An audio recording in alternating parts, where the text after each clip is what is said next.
guys, welcome to another week of Evolve. I am so happy to have you here with me, sharing your energy, your thoughts.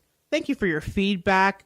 Great feedback. I have to say that. I feel really happy to have listeners that are passionate about the content that I'm putting out. Every week you wonder, is this going to connect? And every week I'm never disappointed. I'm so thankful for all of you who take the time to leave notes, messages, call, or text. However you communicate, it is welcomed and appreciated. I am your host, Monette Brann-Natta, and this week we're going to talk about how many no's it takes to get to your actual dream. Now, we all have dreams, and we all think that our dreams should happen. We all hold a thing in our heart that we want to be the truth of our lives. Maybe we come to the dreams later. Maybe these are dreams that are long held since the time we were children or teenagers or young adults. But at some point in our life, it may feel like those dreams are not becoming a reality, not in the way that we want them to anyway. And so we become discouraged. We have all of these amazing people like Paulo Coelho, who, and I'm probably saying the name wrong, but who write about the hero's journey and talk about how it's so important and the universe is always conspiring to help. And it all sounds very sweeping and grand and romantic. And I am one who can be caught up in that romance and majesty. But the truth is, there is so much work that happens because the universe will test you in regards to your dreams. How bad do you want it? And that's what we're going to talk about today. How many no's does it take to lead to your dream or get to your success or inhabit that place that you're holding up in your heart? The instant gratification sometimes can come in releasing or letting go of the spiritual practice or calling you think you might be called to do. And by that, I mean sometimes it hurts too much to hold on to a dream. And so there's like a relief in saying, you know what, maybe that wasn't for me. Maybe I heard wrong. Maybe I'm crazy. And you're not. You're not, but you are being asked, how bad do you want it? Spiritual callings are heavy. They can often haunt us because we're prone to tying ourselves up in knots and trying to figure out how to manifest them. Ding, totally guilty of that.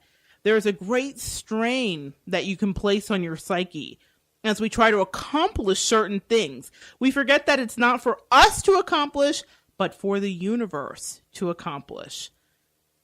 In its international best-selling book, Paulo Coelho says that the universe is always conspiring to help us get to our goals. So I was thinking about that, conspiring. Let's break down the word conspire. To make a secret plan jointly or to commit an unlawful or harmful act was one definition I got, as in they conspired against him. Synonyms to conspire are plot, scheme, plan, intrigue, machinate, collude, connive, collaborate. Informal, to be in cahoots with. They admitted to conspiring to stealing cars. So far, guys, I'm like, well, we're not starting off with a great foot with this word, conspire. And then it flipped, as things often do. Seen as working together to bring about a particular result, typical, that sometimes is typically to someone's detriment, or it can be conspiring to exacerbate a situation. Let's talk about this conspiring some more. Acting together. Working together, combining, uniting, joining forces, focusing on the good parts, maybe ganging up even. So there's a lot going on in the definition of conspire if you're going to look that up. And so I thought, okay, so what is Paulo talking about? The universe conspires. The universe conspires. The universe is conspiring, and not in a nefarious way. The universe is conspiring with us in the positive effort. It's acting together with our energy. It's working together to co-create our realities. We are manifesting together. All of these words have been really tossed about in our language as of the last 10 to 15 years. And we have this new idea. There's a paradigm that shifted, and we now understand that we are partially responsible for our life's fate and destiny. It is not just in the hands of God somewhere, some nebulous God that's out floating in the ether, and that we don't have any say-so in what happens. But there are a few key things that need to happen in order for us to make those manifestations and have that universe conspire with us. So I thought about those words. I thought, man, some of those have a sinister feel. But then I thought, let's step back and realize the universe is loving and benevolent and only responding to our thoughts. Then we now know that conspiring is truly a wonderful thing. Here's the thing, guys. We're not to take on the magnitude of everything that encompasses your purpose all at once.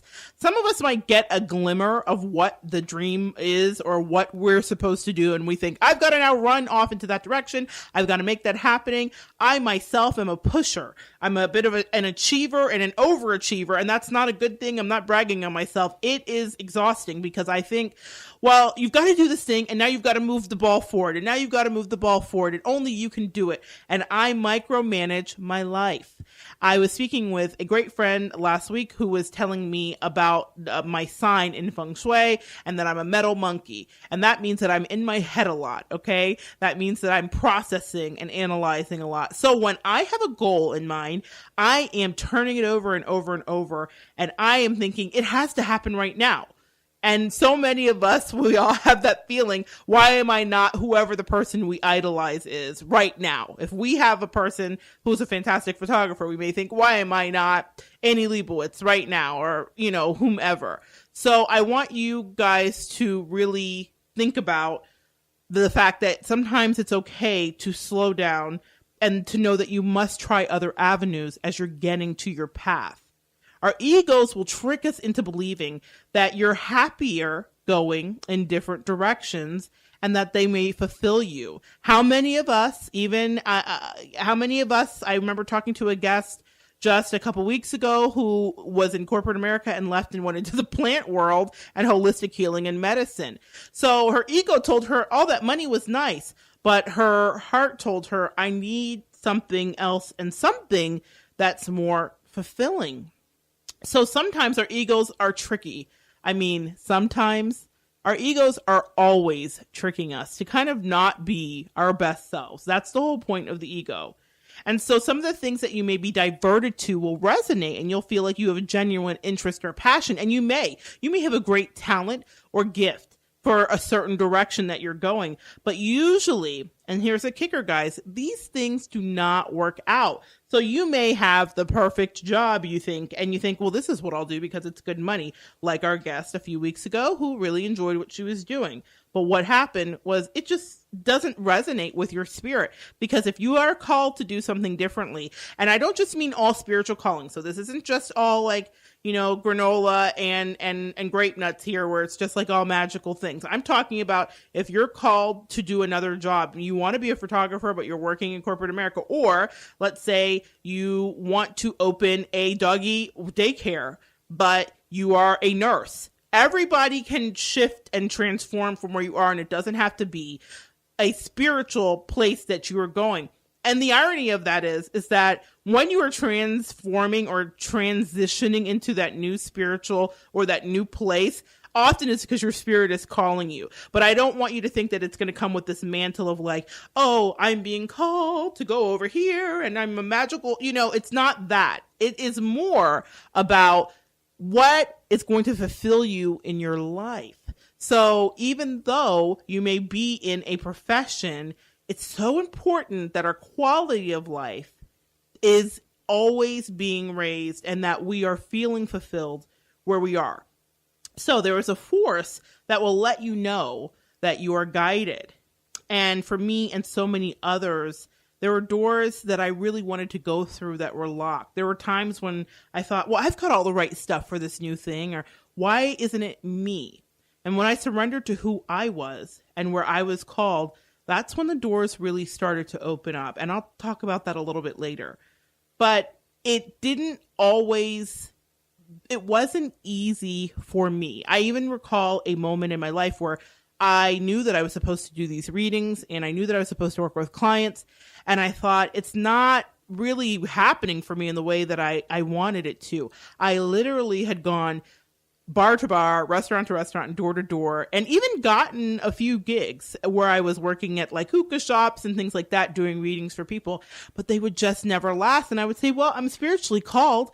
I don't understand. Some people outright rejected me. Some people were kind of like a little weirded out, like, oh, who's this girl that wants to come here and do readings?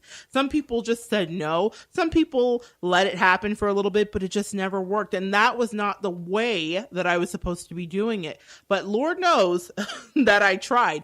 And so I thought, well, that's not working. I maybe need my own space. And so I rented a space in a little thrift shop, little boutique thrift shop. And I thought, okay, this will be what works for me. But I was in this horrible energy space and I tried to cure it with feng shui. I tried to like cut off the negative energy. I was like right next to a bathroom.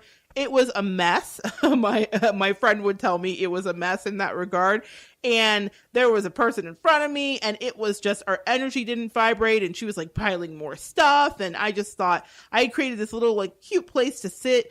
And the people that came there just didn't like the energy. And I knew it wasn't good, but here I am paying my rent month after month thinking, okay, well, I've rented this space. This must be how it works. That wasn't how it works, but I was being guided into what really did end up working for me. I absolutely now work full time doing these readings, but not in the capacity that I ever imagined it would happen. Not even in the slightest. If you would have told me what I'm doing today, I would be doing, I would have told you you're crazy. I thought it had to be hard. I thought that I had to force it. I had to push it. I had to go beat down the door, beat the pavement. I needed to go rent the shop. None of those things worked out for me. And it didn't feel comfortable or like an energetic vibration. So there are many things in that regard that happened in my life. And when you start on the path that you were born to do, the thing that really has been calling to you, it feels different. When I tried to get Little Seed published, I'd exhausted my resources. I sent it to the company that I dream of being published in one day and that I will be published in one day. And they said, you know what? You need a publicist. You need a agent. And I looked up that, and that was about $8,000 to $15,000 to acquire those people. And I thought, there's got to be a way. And I was guided, and Little Seed got published. And I knew I wanted it to be available for purchase on Amazon and at Barnes and Nobles. That was kind of like a dream I had in my head. But does that mean that I didn't do the right thing because I didn't get it published through the company I would? No, I still hold that company in high regard. I will be published there someday. But that wasn't to be at that moment. So there are times when the universe says, how bad do you want your dream? Do I still want to be published? Sure. Do I want it to be through that company? Absolutely. Will it happen? I guess if I show the universe how bad I want it, it will. But you cannot be discouraged when it seems like something isn't working out for you. And so one of the ways that we're communicated with, here I go again, always communicated with, is with messages from our angels. And the messages are repetitive. Here's the thing. I've had clients say to me, well, Monette, what if I miss a message? What if I don't hear it right? What if I'm asleep the day they're talking to me? Guys, let me tell you something about our angels and the way that they communicate with us. They are repetitive. They are redundant. They repeat themselves. Did I get my point across? It is absolutely impossible to miss your message because they're going to be giving you signs that are very similar over and over and over again to the point where you're going to be like, okay, I got it. I got it. They're really bent on getting you to understand what needs to shift in your life. So here are some tips for getting in the flow of your life's calling. In order for you to be really hearing what your angels are saying and knowing what those signs are pointing to, you need to say, I am open to what my life path should be. That's the key that turns the ignition for the universe to begin to conspire with you. You want to get in that Jeep and drive towards your destiny, you have got to turn that key. The vehicle's going nowhere until you turn the key. The power is literally in your mouth. It's in your words. It's in your head, heart, and hands.